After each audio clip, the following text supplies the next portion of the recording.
गुढीपाडव्याच्या आणि नवीन वर्षाच्या सगळ्यांना खूप खूप शुभेच्छा.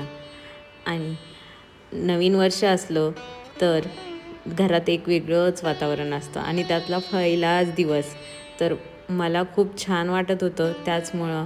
आणि घरात काही गोष्टी सण वगैरे असलं की माझ्याकडे असते देवपूजा करणं. आणि देवपूजा एकदम प्रसन्न वाटेल असं करत असते मी. जेव्हा मी एखादी गोष्ट करते त्याला मी माझी 100% देत असते. तर माझी देवपूजा होईपर्यंत अमोलनी छान असं ताट गुढीसाठी रेडी करून ठेवलं होतं आणि गुढ पण छान अशी रेडी झाली होती. तुम्ही तर व्हिडिओमध्ये बघितलंच असेल. नंतर मी पण गुढीसाठी साड्यांच्या मिरी करत होते आणि घरातील सर्वच जण गुढी उभारण्यासाठी तयारी करत होते. छान अशी गुढी उभारली आणि मनाला एकदम छान असं प्रसन्न वाटत होतं. आपण जेवढे सण वगैरे आणि ह्या सगळ्या गोष्टी परंपरा जपू तेवढंच आपलं नेक्स्ट जनरेशन म्हणजेच आपली मुलं बाळं त्या गोष्टी सगळ्या जपतील, हो ना.